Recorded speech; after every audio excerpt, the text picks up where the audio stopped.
All righty, everybody. Welcome to Talking Real Estate here at Champions Real Estate Team at Berkshire Hathaway Home Services Ambassador Real Estate Company. Every Wednesday, we jump on and try to chat with you about what's going on in the real estate market over the last week. And we'll jump right into it, see what's going on with the numbers here.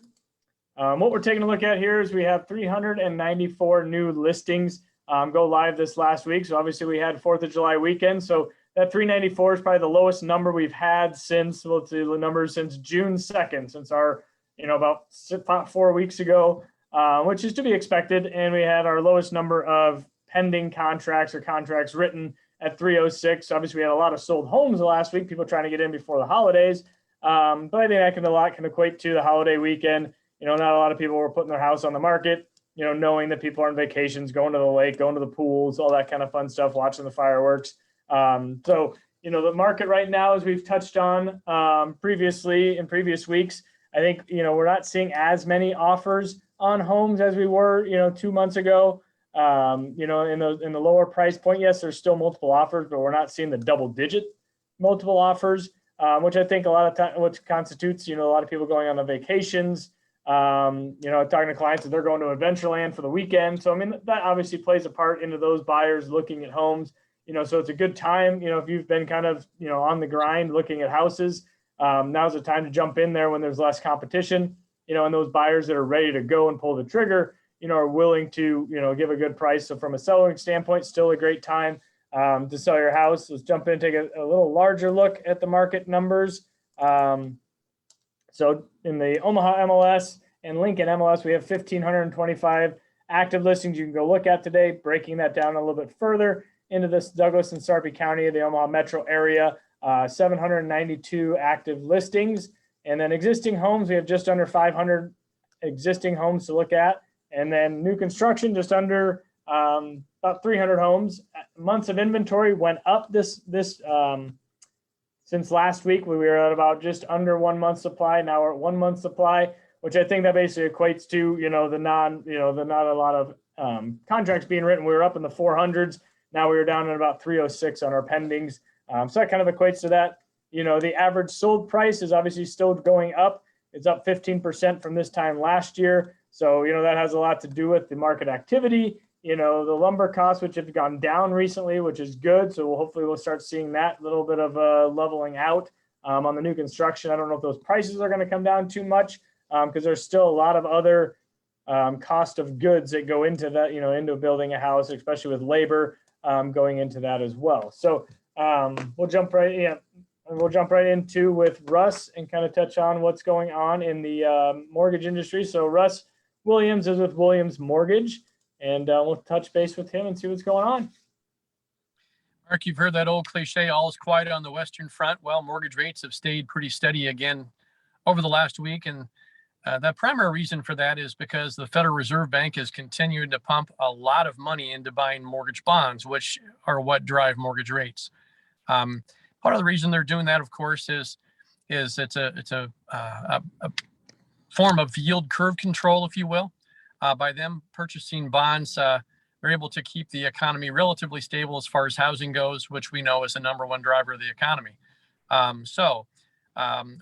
We're going to be watching pretty closely, though. Continue watching, I should say. We know that inflation is up.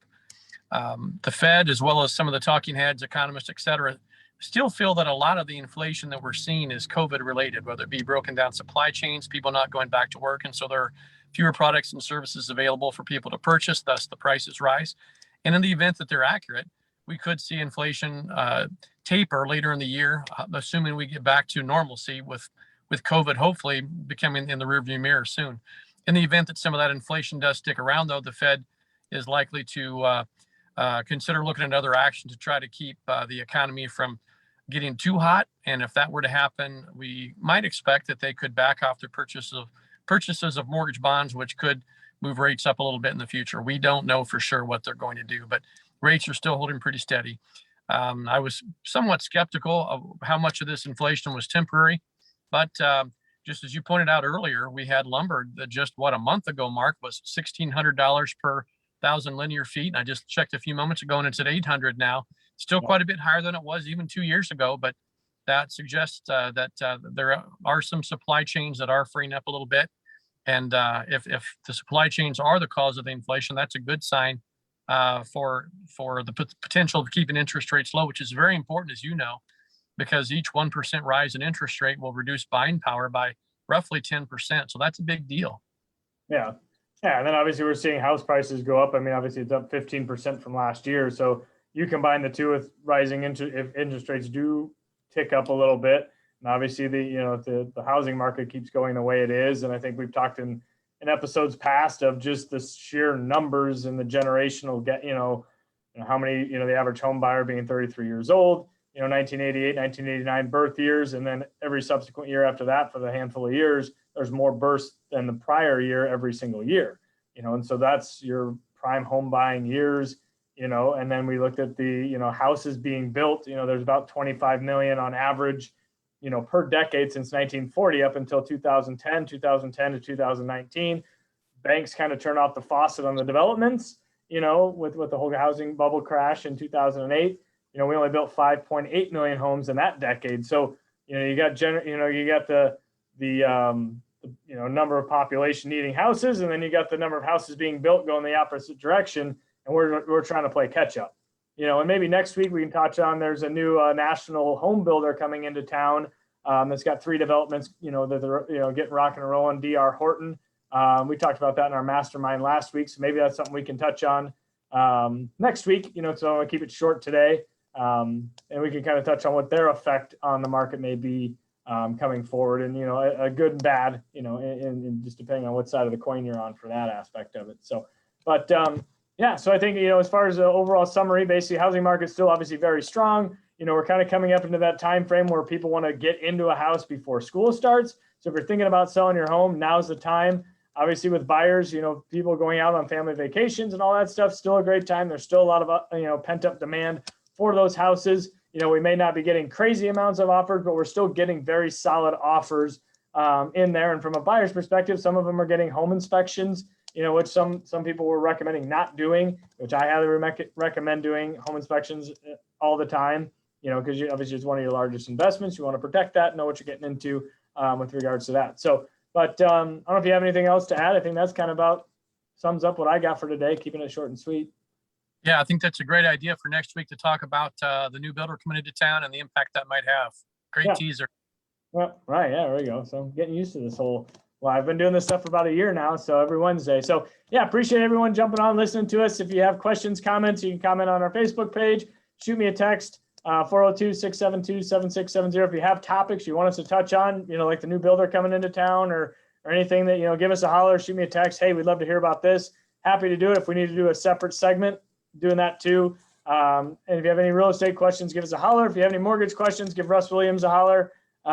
He's one of those guys that's going to educate you through the process, as what we do here at Champions Real Estate Team. Our goal is to give you all the options that are out there, and help you make that best decision for you. I had clients just text me last night about, should they upgrade their windows? Basically, they had an insurance claim. Should they pay for the upgraded windows? Is it going to add value? Those are questions that we field all the time, and we're happy to help you out, and just give you that. Here's my thoughts from a real estate standpoint, good, bad, or different. How is that going to benefit or, affect you? And that's a decision that they can make in that process, but we're happy to at least throw out our 2 cents, for what it's worth in that regard. So we get questions, texts all the time. So give us a holler. Happy to help.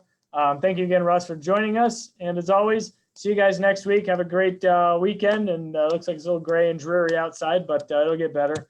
So I remember I asked, wait 10 minutes and it'll change. So, all right, guys, take care. And thank you very much for joining us. And we will talk to you soon. Bye-bye.